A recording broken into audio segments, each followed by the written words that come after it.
Tu peux arrêter le cardio pur pendant 6 mois, et ce pendant même plus longtemps que ça, et pourtant garder, voire même développer une meilleure endurance, accélérer tes perfs, et potentiellement améliorer ta composition corporelle, prendre du muscle, perdre du gras. Oui, tu peux faire tout ça. Bien sûr, il y a des façons de l'appliquer, et c'est faisable. Je l'ai fait par le passé, c'est pas du tout d'actualité, c'est quelque chose que j'ai fait avant. Je suis passé des différents côtés de la sphère avec plus de cardio en ce moment, beaucoup plus. J'ai fait tout le contraire ces derniers temps. Mais j'ai fait aussi cette approche, cette méthode. Et je vais vous expliquer aujourd'hui pourquoi ça marche, pour qui c'est intéressant.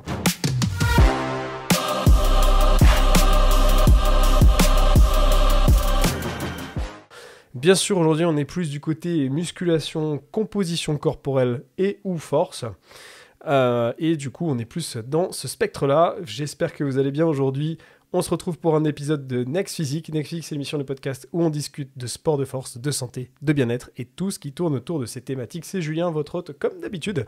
Aujourd'hui, du coup, cet épisode est tourné autour du no cardio. Alors, ce que je vais appeler le cardio ici, précision les termes, c'est du cardio de haute intensité. Chose que aujourd'hui j'en fais beaucoup plus avec le CrossFit, mais qui, par ma dizaine d'années de bodybuilding par le passé, n'était pas vraiment l'objectif principal. Et donc, j'ai pu expérimenter le no cardio. Alors évidemment, le cardio, on en fait toujours. Pourquoi ? Parce que lorsqu'on va marcher, par exemple, à pied volontairement, c'est techniquement du cardio. C'est du cardio de basse intensité, mais c'est catégorisé comme du cardio. Du LISS, on appelle ça. L-I-S-S, basse intensité. Et après, on a tout le contraire, comme le HIIT qui est de la très haute intensité, le CrossFit avec un WOD, c'est de la très haute intensité, etc., etc. En somme, ce que je veux présenter aujourd'hui, c'est avec vous le cardio, on va dire pur, le plus haut cardio. Si on l'arrête, on peut avoir des bénéfices. Alors, l'idée n'est pas d'arrêter totalement finalement le cardio, vous allez comprendre pourquoi.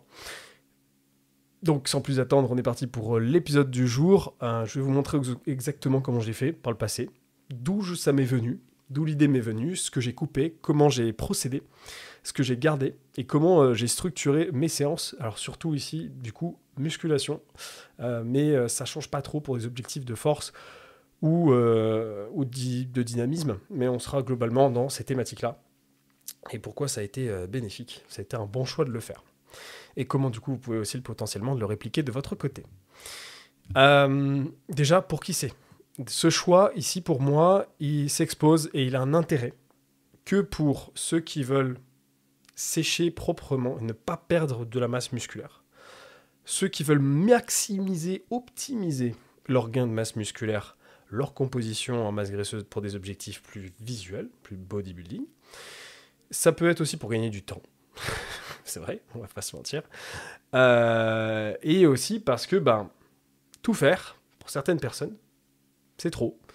Ils n'ont pas assez le temps, ou ça leur grille le système, c'est trop de tout faire. Donc voilà, cet épisode, il est pour toi, si tu fais partie de ces catégories-là, que ce soit choix d'esthétisme, choix de sèche, tout simplement, un moment où tu en as besoin, ou une période plus propice à peut-être développer ta force. Alors, ce que j'ai réellement stoppé personnellement et ce que j'ai gardé.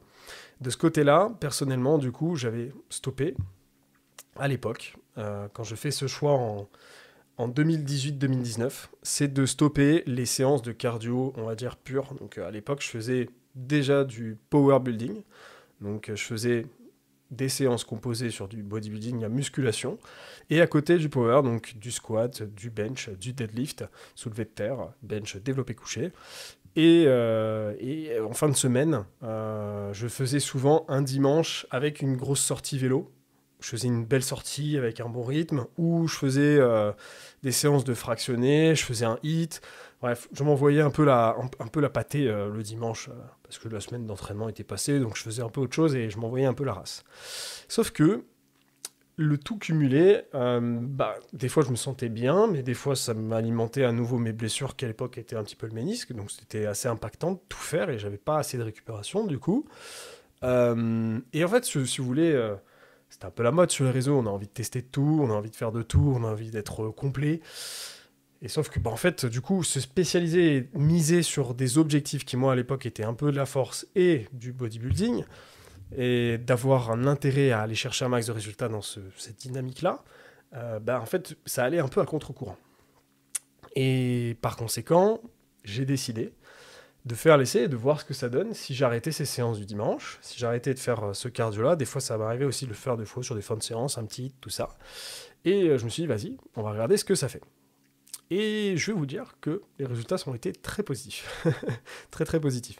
Donc en somme, hein, ce que l'on appelle ces zones de cardio pures qu'on peut essayer d'enlever, ça peut être ce type de sortie-là que je vous ai exposé, ça peut être de la course à pied à bonne intensité, ça peut être des fractionnés, ça peut être du travail de HIIT, du travail de crossfit, rameur, airbike, tout ça, des trucs qui envoient la sauce, ou des formats voilà, qui effectivement sont vraiment sur de la haute intensité en tout cas. Par contre, ce que j'avais gardé à l'époque, et ce que vous gardez aussi techniquement, c'est tout ce qui est basse intensité, donc par exemple le NEAT, la marche à pied de tous les jours, ou la marche volontaire qu'on peut faire un peu à côté pour alimenter tout ça, aller chercher ses pas, 7, 10 000 par jour, etc. Ce qu'on peut appeler un petit peu le cardio rajouté de fin de séance aussi, qui est techniquement aussi sur de la basse intensité, même si ça fait transpirer un peu, mais des fois... Voilà, on n'est pas non plus sur de la haute, donc ça peut le faire. Mais voilà, personnellement, ce que j'avais gardé surtout, c'était mon activité de marche à pied. Et voilà tout. Et après, évidemment, on a les séances, on a les échauffements à l'intérieur, tout ce qui demande du coup de se préparer à la séance en question. Voilà. Mais sinon, après, ça reste des séances normales, comme je vous l'ai cité, en tout cas pour mon objectif. Et personnellement, à cette époque-là, 2018-2019, j'ai l'idée qui est en train de mûrir en tête, c'est d'aller faire de la compétition plus tard, de me préparer à de la compétition pour du bodybuilding. Et donc, évidemment, ça ne rentrait pas, du coup, forcément dans l'objectif principal. Mais surtout, mon objectif principal, je savais que je voulais qu'il soit encore plus optimisé pour aller chercher une meilleure scène, aller chercher des médailles. Et du coup, c'était ce qui rentrait en jeu. Alors, pourquoi ça marche? Pourquoi ça a marché pour moi et pourquoi ça marchera aussi pour d'autres personnes? En fait, ce qu'on a, le plus gros problème, c'est l'effet d'interférence. L'effet d'interférence, j'ai fait un podcast dédié à ça. Vous allez le retrouver sur la chaîne. Et j'ai fait un super podcast pour vous avec pas mal de sources. Mais on va résumer un peu les points clés ici aujourd'hui. L'interférence, du coup, elle peut se cumuler lorsqu'on a de l'endurance, effectivement, qui peut atténuer les gains de force et d'hypertrophie. Les atténuer, voire bien les réduire en tout cas. Et donc, quand on veut optimiser ces résultats, c'est un peu chiant. Et en fait, selon la modalité, la durée et la fréquence, l'impact est de plus en plus important. Donc, l'idée était de réduire effectivement le cardio qui était dédié, et tout en rajoutant, voire en ayant plus tout simplement d'énergie pour la force, pour les séances, plutôt que d'avoir un petit peu d'énergie qui est perdue là-dedans. Parce que malheureusement, l'énergie, je vous le dis souvent, c'est un peu comme un sachet de billes. Votre sachet de billes, c'est votre récupération. Vous avez un nombre de billes qui est défini, mais vous ne les avez pas en illimité. Donc si essayer de tout faire tout le temps, c'est juste essayer d'aller plus loin dans le sac de billes, sauf qu'il n'y a plus rien, donc on fait un trou dans le sac, et résultat, on est complètement crevé. Et on n'avance pas. Et donc, l'idée est de limiter cet effet. Ensuite, du coup, en termes de résultats, vous allez avoir plus d'énergie pour vos séances, donc potentiellement de meilleures charges, de meilleures perfs, un meilleur signal sur l'hypertrophie aussi en réduisant l'effet d'interférence, tout simplement, hein, le but principal, et moins de fatigue résiduelle. Et personnellement, là où j'ai eu le plus d'impact justement sur ce sujet, ça a été sur la croissance de mes bras. À l'époque, j'avais vraiment un retard sur les bras important. Ça n'a jamais été un point fort, mes bras. Ça a toujours été le point faible que j'ai, les bras. Donc c'est toujours été le truc où j'ai dû le plus optimiser pour avoir de bons résultats. Alors bons résultats, on s'entend, hein, c'est toujours un point faible, même sur scène, quand je rentre en 2022 sur scène sur les finales. Mais c'est globalement, voilà, ça a toujours été le truc. J'ai pas eu des bras génétiquement cool. Je suis arrivé avec mes premières mesures en musculation à 29 cm de bras, donc ça veut dire qu'avant, quand j'ai commencé en réalité, j'étais peut-être à 25. Donc pour un homme, c'est un point de départ qui est bas, on va dire. Et jusqu'à la compète, je suis monté à 40. Mais du coup, effectivement, ça a demandé un peu de sacrifice et ça vient de là. Et donc, personnellement, là où j'ai eu plus de résultats, c'est là-dessus. C'est que tous mes exos de bras, ils ont beaucoup plus progressé. J'ai vu mes centimètres monter. Alors qu'avant, c'est vrai que c'était très difficile. Je me rappelle, je faisais encore des curls inclinés, donc sur banc, où à l'époque, la copine, elle faisait plus, quoi.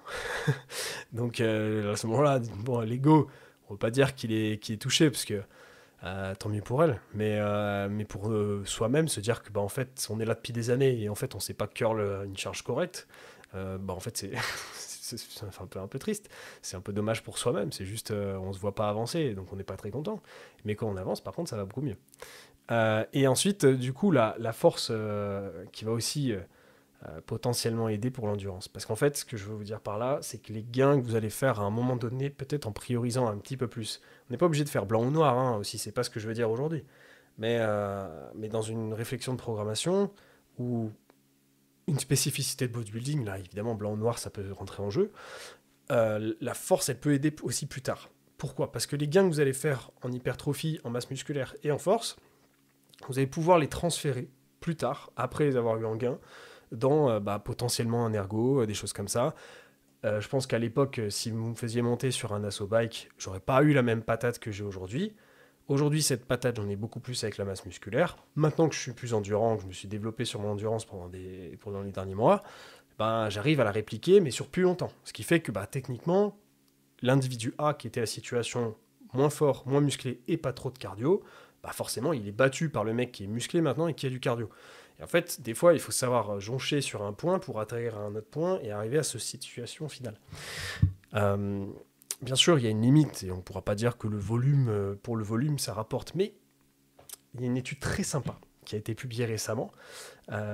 Et en fait, si vous voulez, on se disait, en fait, ça rapporte pas tant que ça de se dire, je suis musclé, j'ai du volume musculaire. Et en fait, du coup, ça rapporte rien pour l'endurance maximale, pour les capacités d'endurance. Mais en fait, la réalité derrière tout ça, c'est que en fait, avec la production sanguine facilitée, on a aussi plus d'afflux et on a potentiellement aussi de meilleures utilisations de ce côté-là. Donc il y a un double jeu. Évidemment, on ne va jamais battre un marathonien avec une masse musculaire excédente et un poids trop lourd. Mais ça peut vous servir. En tout cas, sur les sports qui sont plus hybrides, c'est beaucoup plus intéressant comme le crossfit, où on vous demande d'être fort et d'être endurant. Là, du coup, ça prend son jeu et ça prend tout à fait son intérêt. En somme, voilà, il y a aussi une consommation d'oxygène qui est modifiée. L'idée, c'est pas non plus de se dire, voilà, j'aurai les mêmes perfs qu'un marathonien qui est hyper léger, on est d'accord. Mais ça peut alimenter un meilleur moteur, une meilleure posture, une meilleure transmission de force. Et du coup, un coût des fois en énergie qui est inférieur finalement au niveau de la masse musculaire. Et du coup, une meilleure facilité de ce côté-là. Potentiellement aussi moins de blessures, évidemment. Donc il y a ça aussi comme avantage qu'on en tire dans un second temps.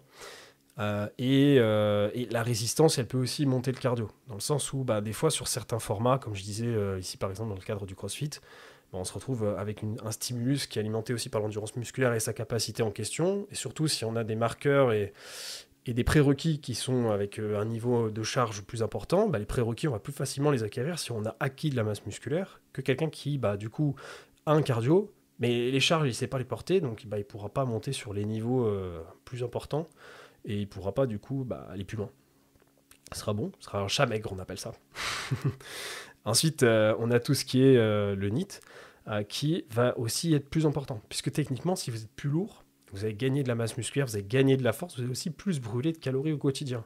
Alors je ne parle pas ici des calories que vous brûlez lorsque vos muscles fonctionnent, tout simplement, ils sont présents, la consommation de base, mais tout simplement la masse qui se déplace. Quelqu'un qui fait, je prends mon exemple, 2018-2019, je faisais 81-84 kilos, et après, derrière, j'arrive avec ma masse musculaire normal, avec un physique normal, pas le physique de compétition, c'est-à-dire je suis vers 90-93 kilos, il y a 13 kilos de différence, les calories brûlées pour faire 1000 pas, c'est pas les mêmes.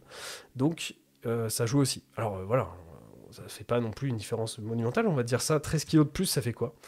On va faire un petit calcul ensemble. Je sais pas si ça marche comme ça. On va faire 13. Et ça nous fait... Pour 1000 pas, ça fait 5 calories de plus. Bon, c'est pas monumental. Mais on va dire que si la personne elle fait 10 000, 20 000 pas sur une rando, ça représente un petit carré de chocolat, 2 carrés de chocolat, ça peut être sympa. Mais voilà, c'est vrai qu'il y a ça aussi qui est à prendre en compte. Hein. Si quelqu'un se change, on a aussi des dépenses qui sont plus importantes.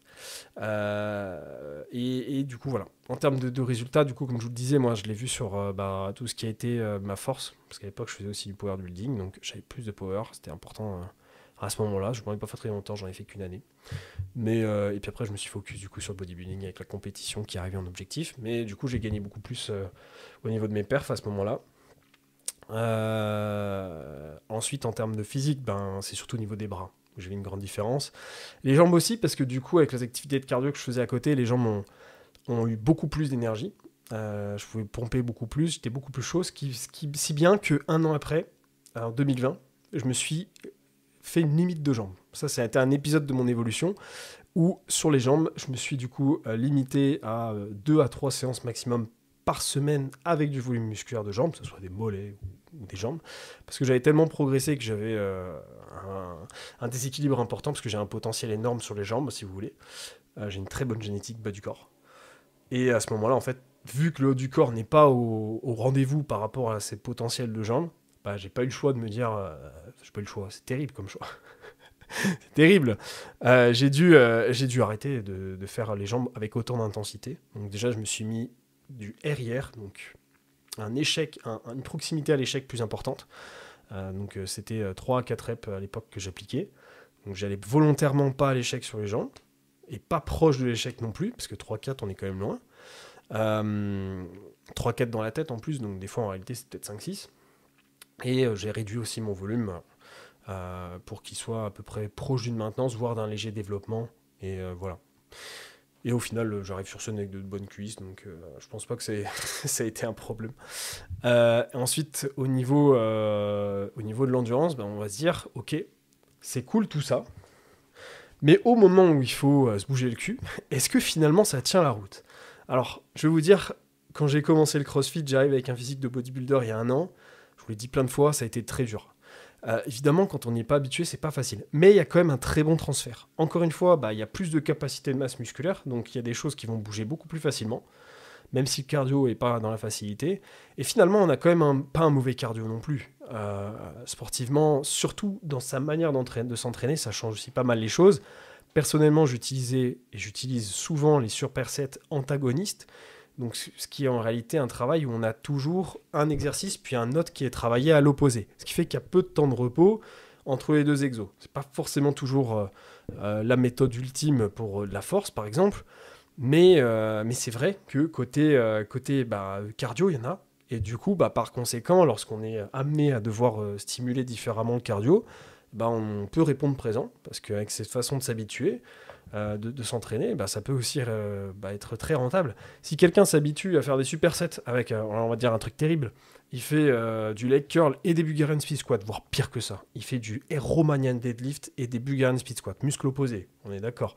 Par contre, alors on parle pas des autres modalités et des choses qui sont à prendre en compte, mais si quelqu'un fait ça parce que il a vraiment pas le temps dans sa semaine, il optimise, comme ça il aura fait 2 super exos polyarticulaires, je peux vous dire que son cardio il va bosser, et je peux vous dire qu'il va le développer, ça c'est sûr.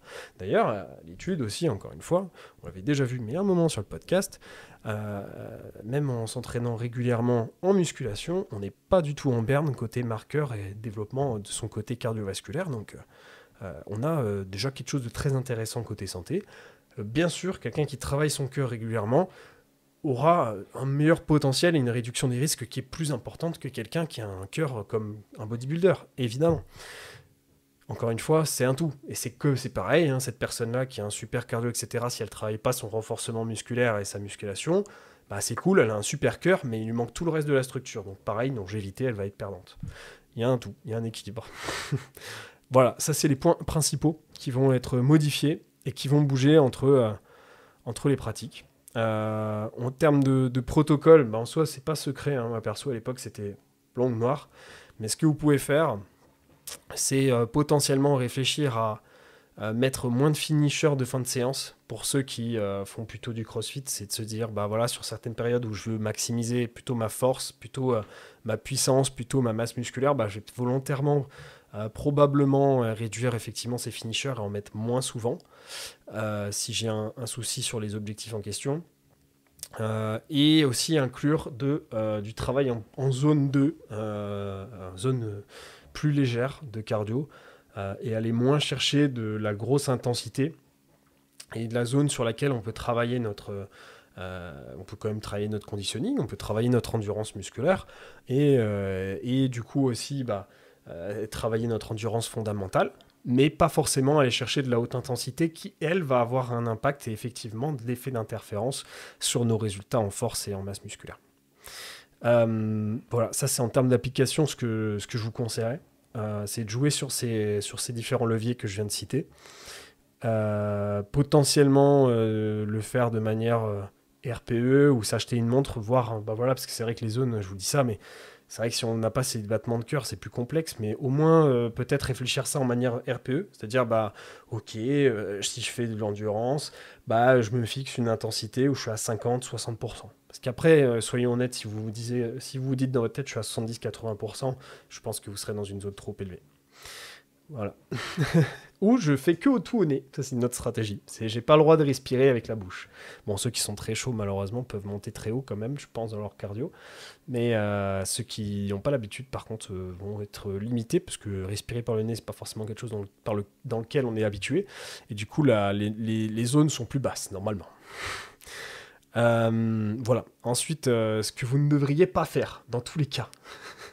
Si vous voulez optimiser, donc encore une fois, les objectifs qu'on a cités aujourd'hui, masse musculaire, force, dynamisme et compagnie, puissance, on va chercher à mettre moins de hauts de tueurs, moins de circuits tueurs, moins de grosses intensités qu'on s'envoie sur un temps imparti, et du coup, miser sur nos séances en question, sur les objectifs en question, mettre plus d'énergie là-dedans.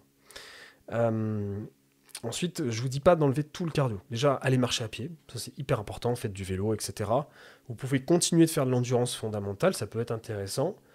Mais encore une fois, il ne faut pas qu'il y ait beaucoup d'énergie qui soit perdue là-dedans.